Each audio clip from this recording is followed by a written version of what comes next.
மாண்புமிகு பேரவைத் தலைவர் அவர்களே,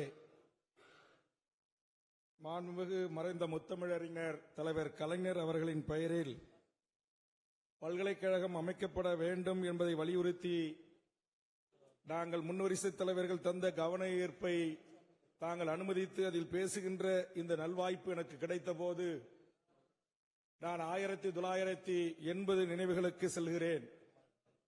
எனது சொந்த ஊரில் என் உறவினர் பண்டூட்டியார் அவர்கள் ஒன்றுபட்ட திராவிட இயக்கங்களில் பணியாற்றிய போது நானும் திராவிட முன்னேற்ற கழகத்தின் பள்ளி மாணவனாக அந்த நிகழ்வை கண்டுகளித்து அதற்கு பிறகு என்னுடைய உறவினர் டாக்டர் நந்தகோபாலகிருஷ்ணன் அவர்களும் குறிஞ்சிப்பாடி ஒன்றிய செயலாளர் கணேசமூர்த்தி அவர்களும் அன்றைய மாவட்ட கழகத்தின் செயலாளர் நெல்லிக்குப்பம் கிருஷ்ணமூர்த்தி அவர்களும் அன்றைய மாவட்டத்தினுடைய வேங்கையின் மைந்தன் முட்டம் கிருஷ்ணமூர்த்தி அவர்களும் விருதை MS அவர்களும் அருகாமை மாவட்டத்தின் பேராசிரியராக இருந்து அரசியல் கட்சியில் பணியாற்றிய அண்ணன் பொன்முடி அவர்களையும் நினைத்து பார்க்கிற இந்த வேளையில் என் குடும்பம் திராவிட முன்னேற்ற கழகத்தில் பண்டூட்டியார் பிரிந்த போது நாங்கள் பட்ட துன்பங்கள் துயரங்கள் என்னை கண்ணீரில் வர வைக்கின்றன.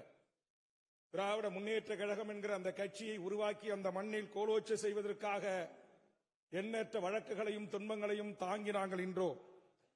திராவிட முன்னேற்ற கழகத்தின் ஒன்றிய இளைஞணி அமைப்பாளராக இருந்த என் உடன் பிறந்த சகோதரன் அரசியல் ரீதியான வழக்கில் ஆயுள் தண்டனையை பெற்றார்.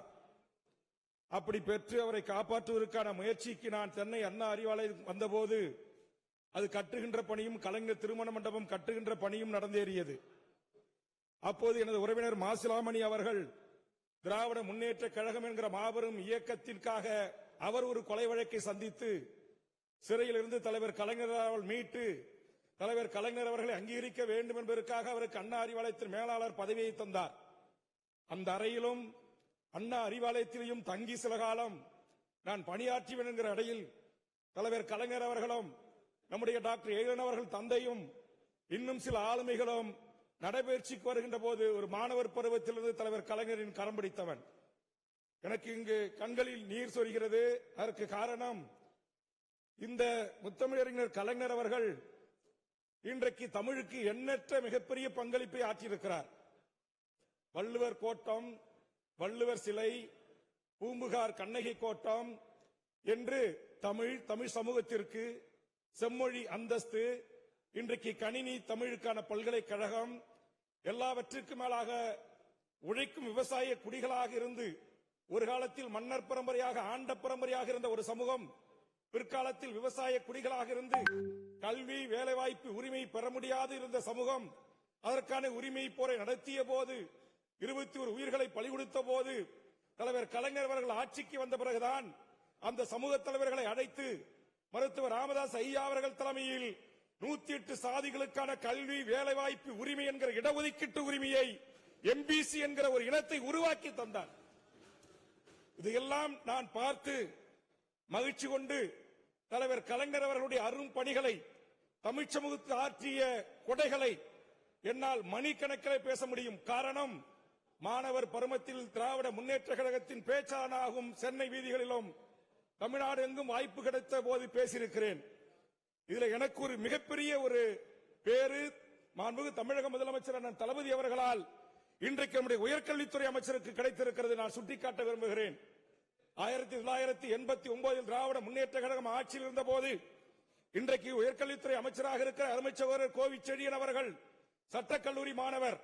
அவரோடு நானும் அவருடைய விடுதலை ஒன்றாக தங்கி மாசிலாமனுடைய பரிந்துரையோடு தலைவர் கலைஞருக்கு சென்று அன்றைய அமைச்சர்கள் இருந்த மூத்த அமைச்சர்கள் அத்தனை பேரையும் பேரவைத் தலைவரை உள்ளடக்கி கலைஞரின் தம்பிகள் என்று ஒரு நூலை தொகுப்பதற்காக இருவரும் சென்று அவரிடத்திலே அணிந்துரை வாங்கி சென்ற போது அன்றைக்கு மாணவர் பருவத்தில் இருந்த கோவிச்செழியன் தலைவர் கலைஞர் அவர்களால் தளபதி அவர்களால் 3வது முறை சட்டப்பேரவை உறுப்பினராக ஒரு ஒடுக்கப்பட்ட தாழ்த்தப்பட்ட சமூகத்தில் பிறந்தவனை உயர்த்தி இதுல என்ன மிகப்பெரிய பெருமனா பல பல்கலைக்கழகங்களை கொடுத்தவர்.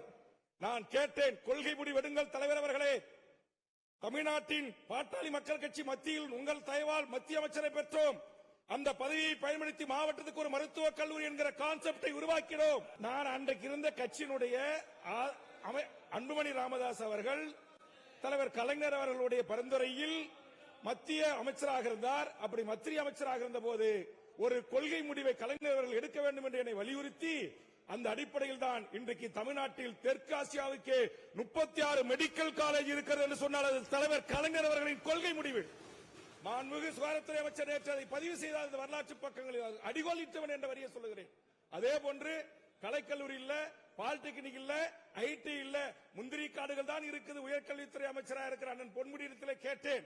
தலைவர் கலைஞர் அவர்கள் கவலைப்படாத வேல்முருகா என்று கடலூருக்கு வருகை தந்து அரசு விழாவிலேயே என்னை வைத்துக் கொண்டு முதல் அரசு பொறியியல் கல்லூரியை பண்ருட்டியில் அறிவித்து தமிழ்நாடு முழுவதும் 20 அண்ணா பல்கலைக்கழகங்கள் இருப்பதற்கு காரணமாக இருந்தார் முத்தமிழறிஞர் கலைஞர் அவர்கள். ஆக எனக்கு திராவிட முன்னேற்ற கழக குடும்பத்தோடும் தலைவர் கலைஞருடைய கோபாலபுரம் இல்லமும் தலைமைச் செயலகமும் எந்த நேரத்திலும் நேரம் கேட்டு நான் பார்த்ததில்லை. என்னை எந்த அதிகாரிகளும் நேரம் கேட்டு தடுத்ததில்லை. அந்த அளவுக்கு உரிமையோடு இந்த இயக்கத்தின் தலைவர்களை சண்டையிட்டுத்தான் என் உரிமையை நான் பெறுவேன். அதற்கான இடைவெளியை தந்தார். நான் தலைவர் கலைஞர் முதலமைச்சராக இருந்து அம்மையார் அவர்கள் எதிர்க்கட்சி தலைவராக இருந்து அதிமுக உறுப்பினர்கள் அனைவரும் அன்றைக்கு பேரவைத் தலைவராக நீக்கிய பிறகு உள்ளே வர முடியாத ஒரு சூழலில் ஒற்றை மனிதராக இருந்த அம்மையார் ஜெயலலிதா அவர்களுக்கும் எனக்கும் 1-to-1 வாக்குவாதம் ஏற்பட்டது. 45 நிமிடம் என்னை பேச அனுமதித்து நான் பேசி முடித்த பிறகு என்னை அழைத்து தலைவர் கலைஞர் அவர்கள், நீ வேல்முருகன் இல்லை தூள்முருகன் என்று என் நெத்தியில் முத்தமிட்ட அந்த மகத்தான தலைவன், அப்படியேப்பட்ட அந்த மகத்தான தலைவன் பெயரில் இன்றைக்கு இந்த பல்கலைக்கழகம் அமைய வேண்டும் என்று முன்வரிசை தலைவர்களால் வேண்டுகோள் வைக்கப்பட்டு அந்த தலைவன் பல பல்கலைக்கழகங்களை உருவாக்கியவன், பல்வேறு தலைவர்களை உருவாக்கியவன். அந்த தலைவனுடைய ஒரு உறுப்பினராக இருந்து, ஒரு சீடராக இருந்து, பேச்சாளராக இருந்து படிப்படியாக முன்னேறிய என் அருமை நண்பன் கோவிச்செழியன் அந்த தலைவன் பெயரால் அமையப்பெறுகின்ற பல்கலைக்கழகத்திற்கு அந்த கோப்புகளிலே கையெழுத்து போடுகிற அரசியல் அதிகாரத்தை தந்த அந்த தலைவனை எண்ணுகிறேன். அந்த தலைவனின் தலை புதல்வன் நம்முடைய தமிழகத்தின் முதலமைச்சர் அவர்கள் தான் அந்த பதவி அவருக்கு தந்திருக்கிறார். எனக்கு உண்மையிலே இங்கே முதலமைச்சர் கூட அன்றைக்கு என்னை குறித்து ஒரு வார்த்தை சொன்னார், வருத்தம் தான். அதை திரும்ப பெறுவார் என்று எதிர்பார்த்தேன். ஆனா அந்த ஆதங்கம் எங்கள் தலைவர் ஜி.கே. மணி பெயரை சொன்ன உடனே, ஒரு கருத்தை சொன்ன உடனே அண்ணன் வேலு உடனே நீக்கிவிட்டார். ஆனா ஒரு 40 ஆண்டு காலத்திற்கு மேல் திராவிட முன்னேற்ற கழகமாக உழைத்து எண்ணற்ற வழக்குகள், சிறைகள் அனுபவத்தை அளித்த பாரம்பரியத்தில் வந்த வேல்முருகன், அப்படிப்பட்ட வேல்முருகனை நான் அமைச்சர்களை எல்லாம் சந்திக்கின்ற போது, துணை முதலமைச்சர் அமைச்சர்கள் எல்லாம் சந்திக்கின்ற போது உரிமையோடு தான் பேசுவேன். அந்த உரிமை என் தளபதி நேத்தி கூட எனக்கு கொடுத்திருந்தாங்க. அறைக்கு போன எல்லா உயர்துறை செயலாளர், சீஃப் செக்ரட்டரி இருந்தாங்க. மனதிறந்த வெள்ளம் பேர் ஒரு 10 நிமிஷம் சிஎம் பேசினோம். யாரும் ஒன்னும் சொல்லல, தளபதியும் ஒன்னும் சொல்லல. ஆனா ஏழன மட்டும் சொன்னாரு, கொஞ்சம் வேகத்தை மட்டும் குறைச்சா போதுன்னாரு. அது என் இயல்பிலே ஊறியது. காரணம் சுயமரியாதை, தன்மானம் என்கிற அடிப்படையில் வளர்ந்த ஒருவன். தமிழ் தேசிய அரசியலுக்காக போராடிய தோழர் தமிழரசனை தலைவராக ஏற்றுக்கொண்டு வளர்ந்தவன். புலவர் கலிபெருமாளை வழிகாட்டுதலோடு வளர்ந்தவன்.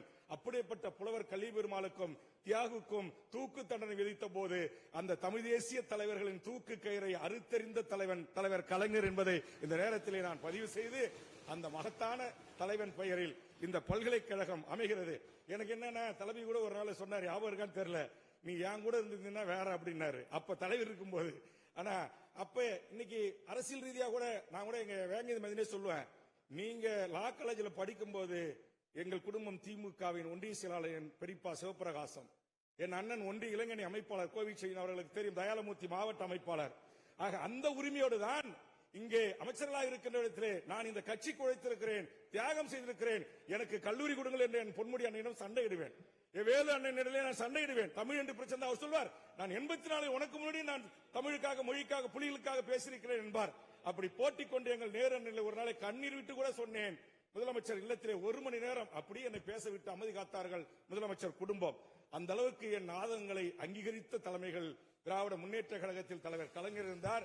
உதயசூரியன் பார்க்கிறார், முதல் எம்எல்ஏ அவரை போய் பேட்டி எடுத்த, அவர் 89 எம்எல்ஏ, ஒரு சின்ன பையன் எம்எல்ஏ இருக்காரு, நானே ஒரு சின்ன பையன். அந்த அளவுக்கு திராவிட முன்னேற்ற கழகத்தில் 2 கலந்து வந்து 89 பாமக தொடங்கிய பிறகு பாட்டாளி மக்கள் கட்சியில் 2ஆம் கட்ட தலைவராக இருந்து இன்றைக்கும் திமுக தலைவர் கலைஞர் அவர்கள் உயிரோடு இருந்து என்னை வழிநடத்துவது போல் இந்த அவையில் நான் உணர்கிறேன்.